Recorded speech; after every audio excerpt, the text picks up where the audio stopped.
ఏం మళ్ళీ పుడతామా ఏంటి అనే ఒక డైలాగు సిగ్నేచరు, లేదంటే నవ్వుతూ బతకాలిరా తమ్ముడు, నవ్వుతూ సావాలిరా. ఈ సినిమా పాట కృష్ణ గారిది మాయదారి మల్లిగారిలో. ఒక మనిషి జీవితంలో ఎలా ఉండాలి అనే దానికి ఆ సినిమా ఎలాగైతే ఒక ట్రెండ్ సెట్టరో, ఈ పెద్ది సినిమాలో ఈ డైలాగే ఆత్మ, సోల్ ఆఫ్ ద సినిమా. మళ్ళీ మనం పుడతామా లేదా, కానీ మనం పుట్టిన నేలకి, మనం పుట్టిన ఊరికి గుర్తింపు తీసుకురావాలి అనే ఒక కథాంశంతో తయారైన పెద్ది.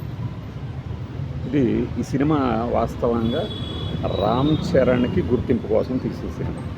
అందులో 100% బూచిబాబు అనే డైరెక్టర్ సక్సెస్ అయ్యాడు, కథ తయారు చేసుకున్నారు. కానీ ఇది మిగిలిన భాషల్లో అంటే కమర్షియల్గా సేఫ్ రేంజ్లో ఉండటానికి, సేఫ్ జోన్లో ఉండటానికి చేసిన ప్రయత్నం. మనకి అంతగా పరిచయం లేనటువంటి పాత్రలు దివ్యేంద్రు, బొమ్మక్ ఇరానీ, 1-2 చేసింది శివరాజ్ కుమార్. వీళ్ళందరూ ఎందుకు తీసుకున్నారు అంటే ఈ సినిమాని అన్ని భాషలకు డబ్ చేసి రిలీజ్ చేశారు.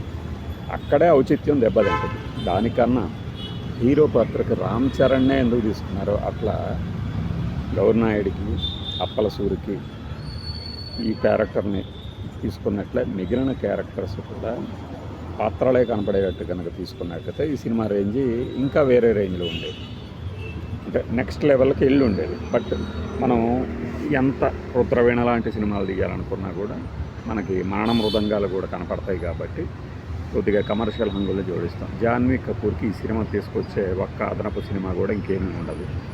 దేవర లాంటి ఫలితమే ఈ సినిమా వరకు ఆమెకి. ఏఆర్ రెహమాన్ మనం అంతకుముందు చాలాసార్లు చెప్పుకున్నాం, తెలుగు స్ట్రైట్ సినిమాలు ఏఆర్ రెహమాన్ పెద్దగా అచ్చొచ్చినాయి కాదు, ఎందుకంటే ఆయన కాన్వాస్ వేరేగా ఉంటుంది. కానీ ఈ కాన్వాస్ వేరేగా ఉన్నా కూడా ఆ రేంజ్ మ్యూజిక్ లేదు అనేది ఎక్కువ మంది చెప్పేదే. థియేటర్కి వెళ్ళి చూస్తే మీరు ఆ మ్యూజిక్ని ఫీల్ అవుతారు, బట్ బయట అయితే గమనించరు. బయట మీకు అంతగా ఎక్కదు ఆ మ్యూజిక్. థియేటర్లో ఫుల్ వాల్యూమ్లో పెట్టి చెవులు బద్దలు కొడుతుంటే ఇది వేరుగా అంతవరకు అయితే చెప్పగలం. ఒక ఊరిలో గుర్తింపు లేనటువంటి ఒక ఊరు, ఆ ఊరి మనుషుల్ని షిప్గా చూస్తుంటే తట్టుకోలేని పెద్ది ఏం చేశాడు ఆ ఊరి కోసం. అంతకుముందు ఆయన ఏం చేశాడు, జగపతి బాబు అప్పల సూరి క్యారెక్టర్లో రైలుకి ఎదురుగా వెళ్ళి మరణిస్తాడు, రైలుని ఆపుతాడు. ఇట్లా కాదురా బతకటం అనే కాదు, అసలు చావు కూడా ఇలాంటి చావు వద్దు, బతకడం కూడా ఇలా బతకూడదు అనుకుంటూ కొన్ని డైలాగులు, నా పొగరు 100, నీ విలువ రూపాయి, ఇట్లాంటి అంత తొందరగా ఎక్కని అతిమేధోపరమైనటువంటి డైలాగులు ఉన్న ఈ సినిమా మాస్ ప్రేక్షకుల కోసమే తీశారు, అలానే వాళ్ళనే అలరిస్తుంది. క్లైమాక్స్ గురించి ముందే కొట్టారు, వచ్చేసింది కూడా ఆ క్లైమాక్స్. ఏంటది? Pre climax. మనకి ఒక అద్భుతమైనటువంటి ఎమోషన్ పండించాలి అంటే ఆ తర్వాత సన్నివేశం విషాదమై ఉండాలి.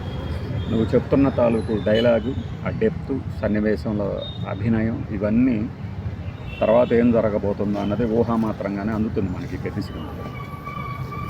బట్ ఈ తరహా క్లైమాక్స్ ఎలా పే చేస్తుంది అన్నది మనం ఇప్పుడే చెప్పలేం.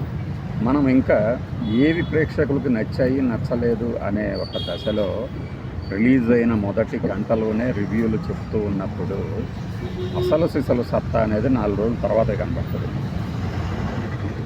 ఆదివారం వరకు హోరెత్తిపోతుంది చూడండి. ప్రతి నటుడు మన రామ్ చరణ్ పొగుడుతూ ఉంటుంది. కలెక్షన్లు దద్దరేలినాయి అని చెప్పి బయట ప్రకటనలు వస్తూ ఉంటాయి. ఎంత కలెక్షన్లు, ఎంత వసూలు చేసింది, ఏ రికార్డులు అనేది పక్కన పెడితే 350 కోట్ల రూపాయలు ఈ సినిమా కోసం ఖర్చు పెట్టారు అనడమే ఆశ్చర్యంగా ఉంది. మరి ఎంత వసూలు చేయాలి? మనం ఎంచుకున్న కథా వస్తువు అంటే ఇందులోని ఎలిమెంట్ ఏమాత్రం పే చేయగలదు అనేది చూసినప్పుడు అందులో కమర్షియల్ ఎలిమెంట్స్ మస్ట్ అని పెట్టారు. బట్ అవే డ్రాబ్యాక్ అవుతున్నాయి సినిమా.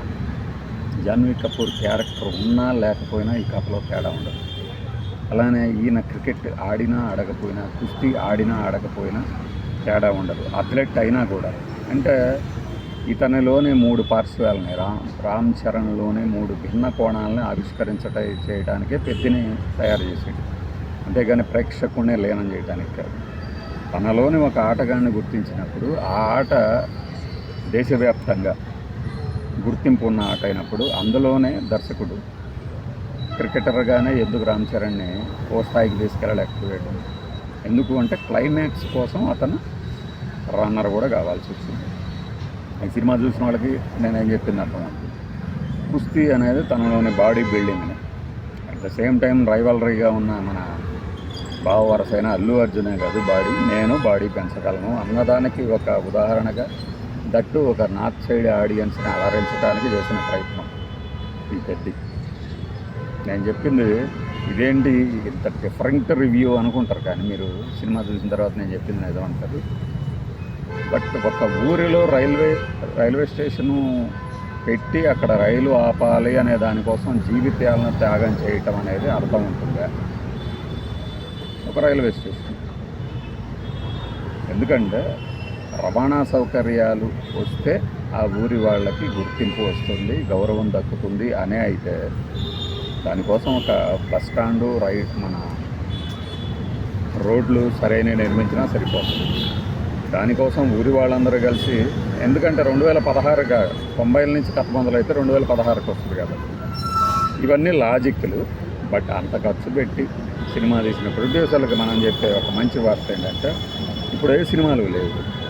ఇలాంటి ఒక హైలీ ఎమోషనల్ కంటెంట్ ఉన్న సినిమాని సరిగ్గా కనుక ప్రమోట్ చేయగలిగితే బాగా ఎక్కుతుంది.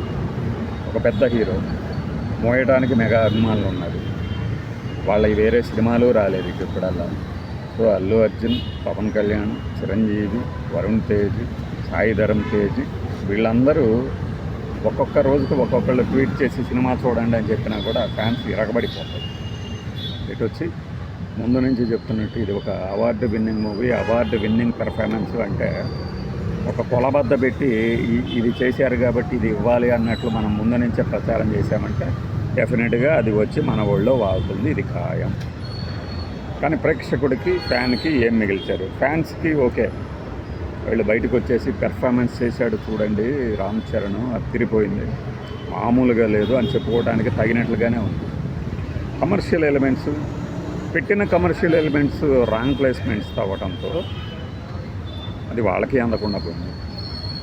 ఏదైతే మొదటి సన్నివేశాలలో రామ్ చరణ్, జాన్వీ కపూర్ వీళ్ళందరూ ఒక ఎంటర్టైన్మెంట్ మూవీ లేదు, అందరూ కోరుకునే ఒక ఎంటర్టైన్మెంట్, యాక్చువల్గా ప్రేక్షకుల ఎక్స్పెక్టేషన్స్కి ఒక బౌండరీస్ ఉండవు. అలానే ఇది అనే ఖచ్చితంగా చెప్పగలేను వీళ్ళకి ఇది కావాలి అని, సంథింగ్ ఏదో ఒకటి ఉంటుంది ఎక్స్పెక్ట్ చేసేది. ఆ ఎంటర్టైన్మెంట్ ఏ రూపంలో రామ్ చరణ్ పెద్ద కుస్తీ అవతారం చూసినప్పుడు ఇతను క్లైమాక్స్లో అందరూ క్రీడాకారులను ఓడించి తన దేశానికి పెద్ద పథకం తీసుకొస్తాడు, గుర్తింపు వస్తుంది, అది ఎంత ఎమోషనల్గా కనెక్ట్ చేస్తాడు, ఎంటర్టైనింగ్గా తీస్తాడు అనే ఉద్దేశంలో ఉంటుంది. బట్ ఇది అలా కాదు, ఇది వేరే. అది ఏంటనేది థియేటర్లో చూడండి. కొంతమంది రివ్యూలు రాసేసి పెట్టేసి కూడా ఉంటారు క్లైమాక్స్లో, వాళ్ళకి అదొక ఆనందం. యాక్చువల్గా సినిమా ఇండస్ట్రీలో రివ్యూల మీద అలా కాదు, ఇలా చేయొద్దు, అలా చేయొద్దు, వీళ్ళు చెప్పొద్దు, వాళ్ళు చెప్పొద్దు అని చెప్తుంటారు. కానీ వీళ్ళు ఫస్ట్ చెప్పాల్సింది ఆ పెద్ద పేపర్లకే చెప్పాలి, రివ్యూలు రాయొద్దు. చెప్పగలరా? చెప్పలేదు. కాబట్టి రామ్ చరణ్ సినిమాకి ప్రేక్షకులు, ముఖ్యంగా ఫ్యాన్సే శ్రీరామ రక్ష. వాళ్ళు దీన్ని ఏ లెవెల్కి తీసుకుపోతున్నారు అనేది వాళ్ళ చేతిలో ఉంది. అది మనం వీలైతే ఇంకా సీన్ టు సీను అన్నీ కలిపి దేనిని ప్రేక్షకులు బాగా రిసీవ్ చేసుకున్నారు, ఏది తిప్పి కొట్టారు అనేదాన్ని మండే వరకు ఆగి చెప్తాం. ఎందుకంటే ఆ లోపు మ్యాక్సిమం సినిమా లవర్స్ చూసేసి ఉంటారు కాబట్టి ప్రస్తుతానికైతే ఇది ఈ సినిమా మీద మన అంచనా.